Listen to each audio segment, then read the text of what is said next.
बच्चों, आज हम पढ़ने जा रहे हैं व्यवहारिक व्याकरण के तहत अनुच्छेद लेखन यानी पैराग्राफ राइटिंग। अनुच्छेद लेखन निबंध का ही एक छोटा रूप होता है। जिस प्रकार एक निबंध में अनेक अनुच्छेदों का योग होता है और उन्हीं में से अगर एक रूप को हटाकर अलग करके और उसमें अपने भावना और विचारों को व्यक्त किए जाए तो वह रूप अनुच्छेद लेखन के अंतर्गत आता है, क्योंकि निबंध में अनेक भावनाएं और विचारों का संयोग होता है।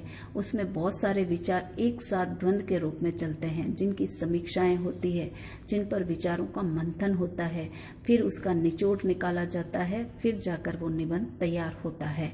और इसमें हमें अनेक भूमिकाओं, अनेक रूपरेखाओं का ध्यान रखते हुए हमें निबंध लेखन करना पड़ता है और वो सारी बातें अलग अलग अनुच्छेद लेखन के तहत हमें व्यक्त करनी पड़ती है। और उसी का एक छोटा रूप, एक ही बात, एक ही भाव, एक ही विचार को जब व्यक्त करने का रूप लेकर आगे बढ़ता है तो वह अलग बढ़ने वाला दायरा अनुच्छेद लेखन के अंतर्गत आता है। और निबंध में जिस प्रकार बहुत सारी बातें होती है, वही अनुच्छेद लेखन में एक ही बात, एक ही विचार, एक ही भावनाओं का मंथन व्यक्त किया जाता है। निबंध के बारे में जिस प्रकार कहा जाता है, ये मरमरिक पुष्पों का तंतुजाल होता है। यानी निबंध की सामान्य परिभाषा जो साहित्यिक दुनिया में जानी जाती है वो क्या है? मरमरिक पुष्पों का तंतुजाल होता है। यानी जंगल में बहुत सारे फूल पत्ते जो मुरझाए हुए रूप में रहते हैं, उनको इकट्ठा करके जब साथ में कर दिया जाए तो क्या हम उसको अलग अलग रूप में व्यक्त कर पाते हैं? नहीं ना। तो उनको सबको साथ में समझाना पड़ता है कि यहाँ पर इस ढेर में क्या क्या चीज है और इस ढेर का आज क्या उपयोग है। वो सारा ढेर ही किस रूप में जाता है? एक निबंध का एक बहुत सुंदर रूप में वो व्यक्त होता है। और उसी का अगर उसमें से एक पत्ते को लेकर अलग रूप में उसकी व्याख्या करें तो वो व्याख्या किस रूप में पहुंचती है? वो अनुच्छेद लेखन के अंतर्गत आती है। और इस बार आपके पाठ्यक्रम में यही अनुच्छेद लेखन को स्थान दिया गया है और ये इसके लिए 5 अंक निर्धारित किए गए हैं। तो बच्चों, हमारे मन में कई प्रकार के भाव और विचारों का द्वंद्व निरंतर चलता रहता है। इसलिए मन के इन भावों और विचारों को जब हम वाक्य संरचना के रूप में व्यक्त करते हैं तो वो विचार कोई 1-2 बातों में तो व्यक्त होंगे नहीं। उनके लिए कम से कम हमें वाक्यों का 10-15 वाक्यों का संगठित रूप चाहिए। और वे 10-15 वाक्यों का संगठित रूप जब एक साथ लिखा जाता है तो वह अनुच्छेद लेखन के अंतर्गत आता है। तो इन्हीं बातों के आधार पर अगर हम निष्कर्ष निकालें तो हमारे अनुच्छेद की जो परिभाषा बनकर आती है वो इस प्रकार है कि एक बिंदु यानी एक भाव, हमारा एक भाव या एक विचार जितने ही वाक्यों में लिखा जाएगा वो उस पूरा का पूरा वाक्य समूह क्या कहलाता है? अनुच्छेद लेखन कहलाता है। यानी निबंध में तो बहुत सारे वाक्य होते हैं, लेकिन अनुच्छेद लेखन में एक ही भाव, एक ही विचार को स्थान मिलता है और उसी बात को हम जितने वाक्यों के अंतर्गत व्यक्त करेंगे वो पूरा का पूरा वाक्यों का समूह क्या कहलाता है? अनुच्छेद लेखन। हमारे द्वारा लिखे जाने वाले निबंध या रचनाओं में 1 से अधिक अनुच्छेद होते हैं। यानी जब हम कोई निबंध लिखने बैठते हैं या कोई रचना का निर्माण करते हैं तो उसमें हम 1 से ज्यादा अनुच्छेदों का प्रयोग करते हैं, यानी 1 से ज्यादा पैराग्राफ में अपनी बात व्यक्त करते हैं। और वो हर एक अनुच्छेद एक दूसरे से संबंधित होता है। और यहाँ पर जो हमारा अनुच्छेद लेखन है वो अपने आप में स्वतंत्र है, अपनी एक पॉइंट को, एक बात को कहने में स्वतंत्र है। ठीक है, तो अनुच्छेद अपने आप में स्वतंत्र रचना होती है। कोई भी विषय पर हम अनुच्छेद लिख सकते हैं।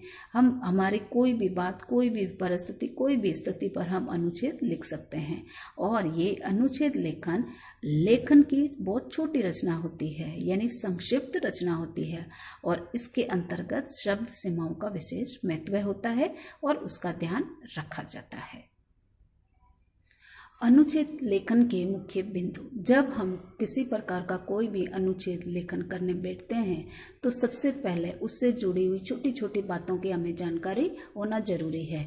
जिस प्रकार सबसे पहले उसके विषय को यानी शीर्षक, टॉपिक को देखेंगे कि हमारा मिला गया टॉपिक क्या है, तो हमें उसका परिचय देना है। तो निबंध में जिस प्रकार हम अपने विषय का परिचय 1 से 1.5 पेज में देते हैं, वही परिचय या सीमित होकर हमारी 2 से 2.5 लाइनों के बीच में खत्म हो जाता है। यानी हमारा यहाँ विषय का परिचय 2 से 2.5 लाइनों में खत्म होना चाहिए। उसके बाद हमारा दिया गया जो विषय है उसका बहुत ही संक्षिप्त और रोचक तरीके से हम इसका वर्णन करना चाहिए, ताकि हमारा जो पाठक समूह है वो इस चीज की गहराई को जाने और पढ़ने की ओर अग्रसर हो। अगर हम इसमें रोचकता नहीं लाएंगे तो हमारा जो पाठक वर्ग है वो इसकी ओर आगे नहीं जाएगा। हमारी जो कही गई बात है वह निरर्थक निकल जाएगी।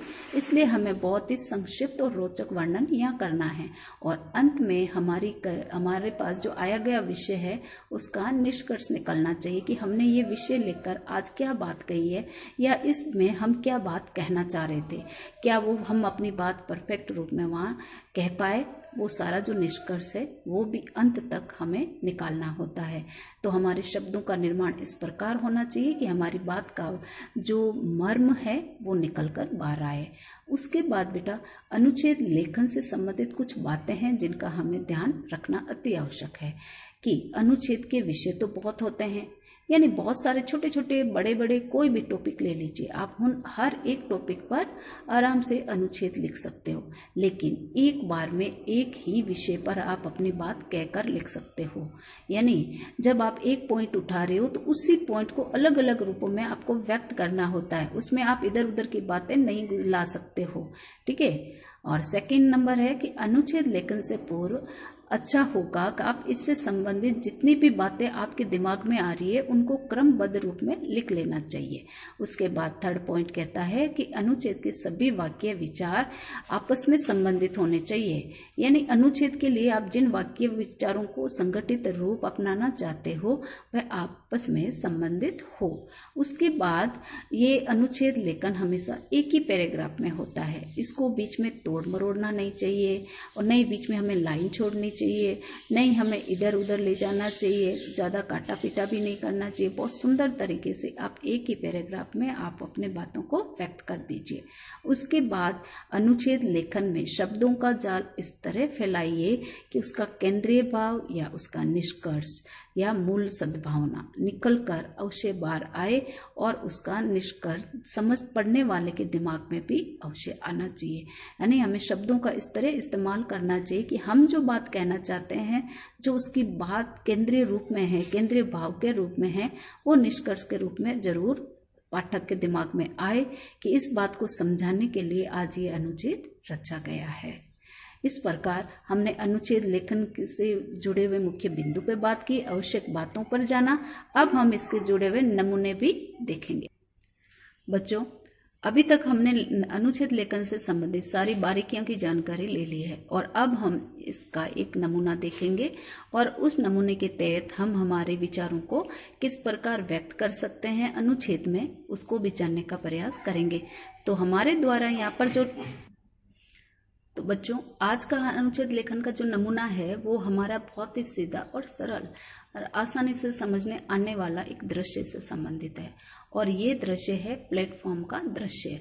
सबसे पहले हम उससे संबंधित जितने भी शब्द सेंटेंस हमारे दिमाग में आ रहे हैं उसे हम एक रूपरेखा के रूप में लिखेंगे और वो रूपरेखा इस प्रकार बनेगी कि गाड़ी आने से पूर्व प्लेटफॉर्म पर यात्रियों की जो भीड़ बढ़ती है उसको हम व्यक्त कर सकते हैं। सेकंड पॉइंट है कि वहां पर फेरी वालों का आना जाना और उनकी आवाजें किस रूप में आपको आकर्षित करती है, आप उसको ले सकते हो। उसके बाद है गाड़ियों के संबंध में होने वाली घोषणाएं जो वह समय समय पर होती रहती है। उसके बाद है गाड़ियों से आने जाने वाले यात्रियों की धक्कम धक्का और उनसे उत्पन्न होने वाला शोर।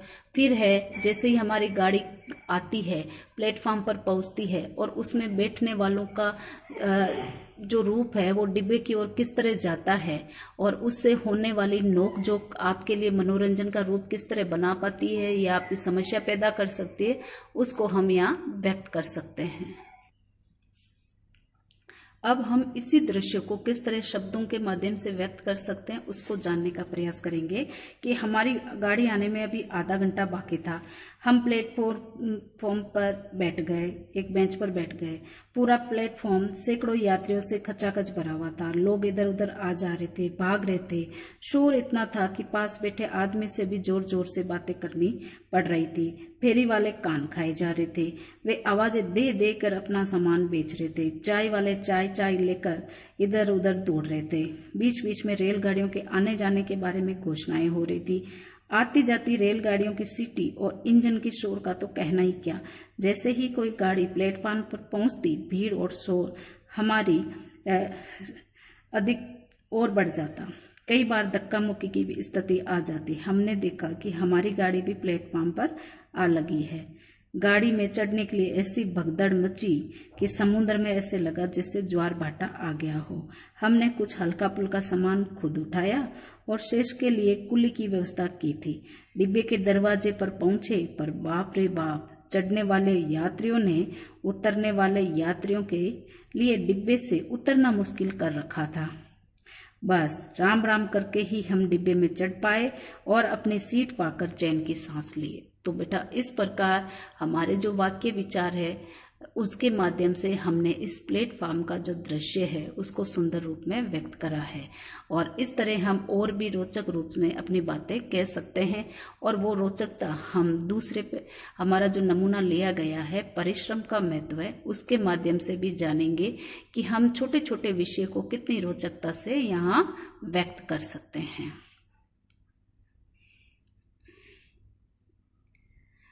दूसरा विषय हमारे पास है परिश्रम का महत्व है। और परिश्रम के महत्व के तहत हमने जो भूमिका निकाली है यानी इसकी रूपरेखा तैयार करी है वो 5 पॉइंट इस प्रकार है। सबसे पहले हम हमारा जो विषय है उससे संबंधित प्रस्तावना तैयार करते हैं। निबंध हो चाहे कोई भी रचना, हमें प्रस्तावना तैयार करनी होती है। तो ये हमारे पास एक संक्षिप्त यानी छोटा रूप होता है, तो उतनी ही छोटी हमारे यहाँ प्रस्तावना होगी जो 1.5 से 2 लाइनों के बीच में जाएगी। और इस बार ये प्रस्तावना हम एक उदाहरण से व्यक्त करने वाले हैं। फिर हम इसमें ये जानेंगे सफलता प्राप्ति का माध्यम क्या होगा। हम सफलता प्राप्त करना चाहते हैं तो उसका माध्यम क्या अपनाएंगे, तो वो माध्यम होगा परिश्रम। तो उसी परिश्रम से हम किस प्रकार सफल हो सकते हैं उस बात का हम महत्व यहाँ स्पष्ट करेंगे। फिर है कि हमारे जीवन में परिश्रम की आवश्यकता क्यों है, हम क्यों आवश्यक है कि हम परिश्रम को निरंतरता में लेकर चलें। उसके बाद लास्ट में है परिश्रम से होने वाले लाभ। इन सारी बातों को हम जब एक पैराग्राफ के रूप में व्यक्त करते हैं तो बहुत सुंदर रूपरेखा के रूप में एक हमारा अनुच्छेद निखर कर आता है। और वो किस प्रकार होगा वह जरा शब्दों के साथ में सुनना है।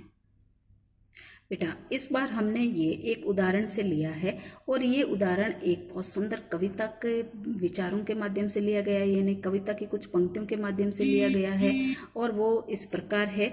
भूरे बालों की सी कतरन, छिपा नहीं जिसका छोटापन, वह समस्त पृथ्वी पर निर्भय विचरण करती, श्रम में तन्मीन ये जीवन, उसकी चिंगारी अक्षय, दिन भर में वह मीलों चलती, अथक कार्य से कभी नहीं डरती। बेटा, ये हमारे छायावादी कवि पंत जी की द्वारा रचित चिंटी कविता से कुछ ली गई पंक्तियां हैं जो श्रम के महत्व को स्पष्ट करती है। पंत जी ने चिंटी का उदाहरण देकर मानव को लज्जित कर दिया है, क्योंकि एक चींटी को बहुत छोटा जीव माना गया है और बहुत छोटा जीवन है, लेकिन जितना छोटा है उतना ही उसका जीवन परिश्रम से जुड़ा हुआ है। वह लगातार मेहनत और श्रम करती रहती है। और इसी से हमें ये भी सीखने को मिलता है, यानी चींटी से हमें ये सीखने को मिलता है कि सफलता भी उसी मनुष्य का वर्णन करती है जो सफलता को अपने जीवन में लेकर चलता है, यानी परिश्रम को अपने जीवन का मूल मंत्र मानता है। जिसने अपने जीवन की सफलता के लिए श्रम किया हो, साधारण से साधारण व्यक्ति भी अपने जीवन में परिश्रम से ही महान उद्योगपति बन सकता है। जीवन की सफलता के लिए परिश्रम की बहुत ज्यादा आवश्यकता है। उसी मनुष्य का जीवन भी सार्थक है जिसने अपने जीवन में अथक परिश्रम से अपनी व अपने देश की उन्नति की है। परिश्रम करने से मनुष्य का सबसे बड़ा लाभ है कि उसे आत्मिक शांति मिलती है, यानी जब हम मेहनत मजदूरी करके अपने जीवन में एक अलग मुकाम हासिल कर लेते हैं तो हमें अंदर से एक अलग प्रकार की शांति का अनुभव होता है और वो शांति हमारे जीवन का एक मूल मंत्र बन जाती है, हमारे जीवन के सच्चे कर्म को व्यक्त करती है और वो हमें आत्मिक शांति प्रदान करती है।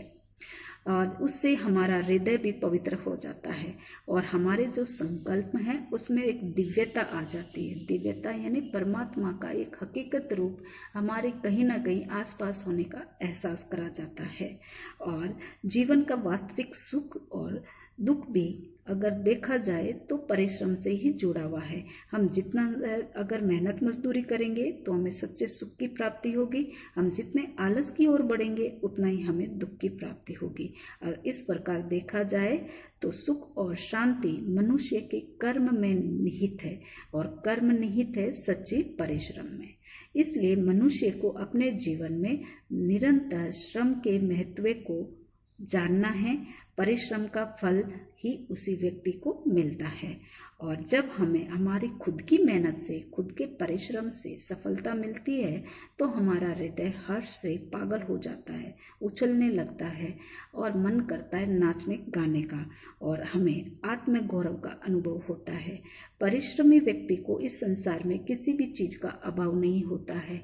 वह अपने परिश्रम से बड़े पहाड़ और बहती हुई नदियों की धाराओं को बदल सकता है और परिश्रम ही जीवन में सबसे बड़ा एक ऐसा रूप है जिससे कि हम अपने जीवन की दिशा बदल सकते हैं। आज जिस रूप में है कल का सूरज हमारा नए संदेश लेकर आ सकता है और ये सारी बातें कहीं ना कहीं परिश्रम से ही जुड़ी हुई है और परिश्रमी व्यक्ति स्वयं पर गौरव कर सकता है क्योंकि उससे आत्मनिर्भरता का भाव महसूस होता है। क्योंकि इतिहास भी साक्षी है कि जिन लोगों ने अपने जीवन में श्रम के महत्व को जाना समझा उसी का यश संसार में आज भी उतने दूर दूर तक फैला हुआ है। इस प्रकार एक छोटा सा अनुच्छेद जिसमें हमने परिश्रम से जुड़ी हुई गहन बातों को बहुत ही संक्षिप्त और सुंदर शब्दावली के माध्यम से व्यक्त किया है और यही बातें हम आने वाले समय में हर एक टॉपिक से जोड़कर यहाँ व्यक्त कर सकते हैं। अब दो हमने सीधे पॉइंट लिए, एक परिश्रम का महत्व, एक जाना माना प्लेटफॉर्म का दृश्य। तो अब हम तीसरा एक छोटा सा टॉपिक एक और लेंगे जिससे हम जानेंगे कि हम किसी भी विषय को किस प्रकार रोचकता से, उदाहरणों से, आसपास घटने वाली घटनाओं की बातों से किस तरह व्यक्त कर सकते हैं। तो तीसरा टॉपिक देखिए, हमारा तीसरा टॉपिक है वसंत ऋतु। और वसंत ऋतु जो हमारे ऋतुओं से जुड़ी हुई है उसके बारे में हम मनमोहक जानकारी लेंगे। तो इसको अगर हमें व्यक्त करना है हमारे शब्दों में तो हम इसकी भी रूपरेखा बनाएंगे जिसमें इसकी भूमिका बांधेंगे। फिर हम इसके ऋतुओं का चक्र समझाएंगे और ये ऋतु कब और किस रूप में आती है, प्रकृति का उस समय कितना सुंदर रूप होता है और वसंत ऋतु को सब ऋतुओं का राजा क्यों कहा जाता है। ये सारी बातें हम आसानी से इसमें व्यक्त करते हुए अपनी बात को हम कह सकते हैं। विषुवत रेखा के निवासी सदैव गर्मी से झुलसते हुए हाँप कर जीवित रहते हैं। दूसरी ओर बेचारे दूरवासी बर्फ से ढके हुए पहाड़ों भरी रात्रियों को ठिठुर कर काटते हैं। लेकिन धन्य हैं हम भारतवासी जो स्वर्ग सी वसुधा पर निवास करते हैं और यहाँ 6 ऋतुएं क्रमबद्ध आती जाती रहती है और वह ऋतुएं हैं शरद, वर्षा, शिशिर, हेमंत, ग्रीष्म और बसंत। ये इन ऋतुओं का ये जो चक्र है सदैव स्वतंत्र रूप से चलता रहता है। मनुष्य चाहे इन ऋतु चक्र को माने ना समझे और अपने जीवन में आलस्य को लेकर चले, लेकिन ये जो हमारी प्रकृति है ये अपने रूपरेखा को कभी नहीं छोड़ती है। ये अपने चक्र के अनुसार निरंतर गतिमान होते हुए चलती रहती है और हमें भी निरंतरता का संदेश दे जाती है। तो इसलिए ये स्वतंत्र ऋतु चक्र निरंतर चलता रहता है। वसंत ऋतु का आगमन शरद ऋतु की समाप्ति के साथ होली के अवसर पर शुरू हो जाता है। चैत्र बैसाख के 2 महीने वसंत के अपने हैं और माघ शुक्ल पंचमी से प्रकृति वसंत के आगमन का समाचार पाकर चारों तरफ बासंती छटा धारण करने लग जाती है। यानी बसंत पंचमी से हमारी प्रकृति की सुंदरता का मोहक रूप हम सबको दिखाई देने लग जाता है। जब चारों तरफ हमारे सरसों के पीले फूल महके हुए होते हैं और हरियाली छाई होती है, बागों में फूलों की, कोयल की सुंदर मधुर आवाज चारों तरफ सुनाई देने लगती है, तो ये सारा रूप हमें क्या संदेश देता है कि वसंत ऋतु का आगमन हो गया है। और वसंत ऋतु असाधारण ऋतु है क्योंकि इसमें चारों तरफ भंवरों का सुंदर गुंजन होता रहता है।